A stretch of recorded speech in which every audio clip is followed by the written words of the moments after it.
ಮಗುವಿನಂತಹ ಮನಸ್ಸುಗಳಿಗೆ ಸಾಹಿತ್ಯದ ಸುದ್ದಿ.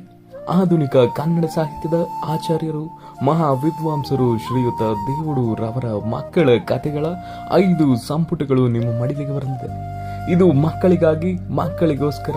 ಇನ್ನು ಮೇಲೆ ಮಕ್ಕಳು ಕತೆ ಹೇಳುವುದಾಗಿ ಕೇಳಿದಾಗ ಯೋಚಿಸದೆ ಈ ಪುಸ್ತಕಗಳನ್ನ ಕೈಗೆತ್ತಿಕೊಳ್ಳಿ. ದೇವುಡು ಅವರು ವಿವಿಧ ವಯೋಮಾನದ ಮಕ್ಕಳಿಗಾಗಿ ಬರೆದ ಕಥೆಗಳನ್ನು ದೇವುಡು ಹೇಳಿದ ಮಕ್ಕಳ ಕಥೆಗಳು ಎಂಬ ಸರಣಿಯಲ್ಲಿ ನೂತನವಾಗಿ ಸಿದ್ಧಪಡಿಸಲಾಗಿದೆ.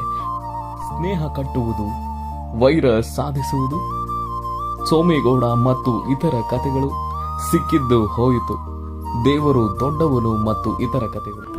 ಮಕ್ಕಳಿಗೆ ಆಟ ಪಾಠದ ಜೊತೆ ಕಥೆನೂ ಮುಖ್ಯ. ನಾವದನ್ನ ಅವ್ರಿಗೆ ಆಗಾಗ ತಿಳಿಸ್ಕೊಡ್ತಾನೆ ಇರಬೇಕು. ಅದರಲ್ಲೂ ನೀತಿ ಪಾಠ ಅಲ್ವಾ?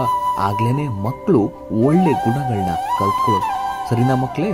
ಬನ್ನಿ ಹೊರಡೋಣ. ನಮ್ಮ ನಡೆ ಶಾಲೆಯ ಕಡೆ.